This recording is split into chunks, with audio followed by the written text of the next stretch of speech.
Gurukul info চ্যানেলের পক্ষ থেকে সকলকে জানাই শুভেচ্ছা, অভিনন্দন, ভালোবাসা। আজকে যে ভিডিওটি আপনাদের সামনে নিয়ে হাজির হয়েছি সেটি হলো বাংলার শিক্ষা পোর্টালে কিভাবে ছাত্রছাত্রীদের ক্লাস ওয়াইজ এবং ছাত্র ধরে ধরে স্টুডেন্ট প্রমোশন করবেন। যাই হোক, আপনারা সম্পূর্ণ প্রথম থেকে ভিডিওটি দেখুন এবং আপনাদের কাছে আরেকবার অনুরোধ, আমার এই চ্যানেলে যারা নতুন আছেন তাদেরকে সাবস্ক্রাইব করার অনুরোধ জানাই এবং লাইক, শেয়ার, কমেন্ট করতেও বিশেষভাবে অনুরোধ জানাই। যাই হোক, আর দেরি না করে একদম আমি লাইভে চলে যাচ্ছি কিভাবে আমি লগ ইন করে প্রতিটি ছাত্রছাত্রী প্রমোশন করব। প্রথমে যেমন বাংলা শিক্ষা পোর্টালে যেতে হয় সেভাবে আমরা চলে যাব, লগ ইন করব।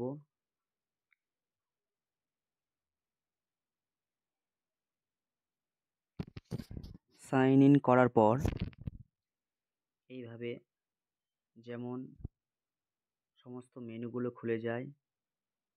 দেখুন, আমাদের একটি অপশন আছে স্টুডেন্ট প্রমোশন অ্যান্ড ট্রান্সফার। আমরা এখানে ক্লিক করব। এখানে ক্লিক করার পর আমরা প্রথম যে অপশনটি পাবো সেটি হলো স্টুডেন্ট প্রমোশন অ্যান্ড ডিটেনশন। দেখুন, student promotion and detention click করার পর এইরকম একটি পেজ আমাদের সামনে খুলে যাবে।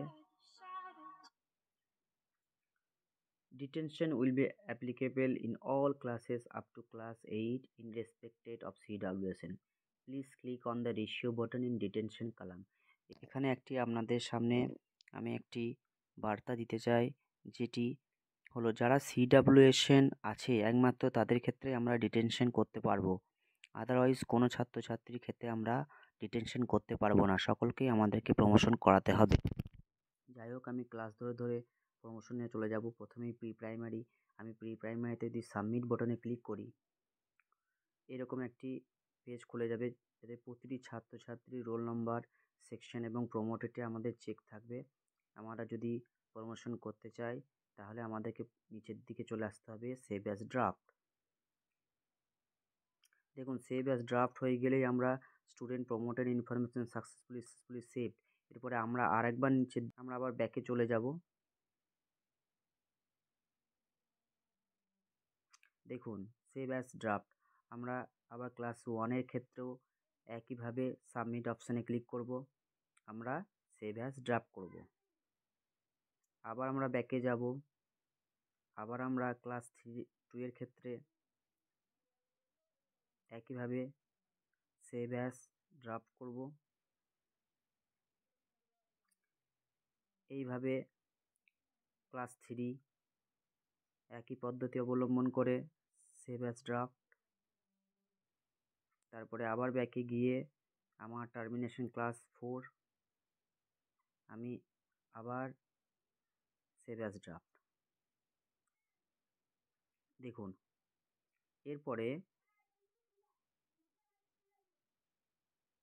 আমরা কি করব, ফাইনালাইজ করব। ওকে, ফাইনালাইজ, ওকে। এইভাবে প্রতিটি ক্লাস ধরে ধরে আমরা ফাইনালাইজ করে দেব।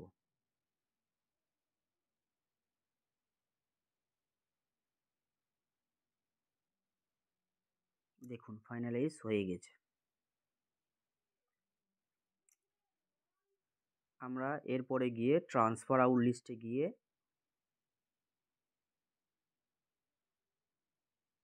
আমরা তাদের ট্রান্সফার সার্টিফিকেট জেনারেট করতে পারবো। যাই হোক, ভিডিওটি আজকে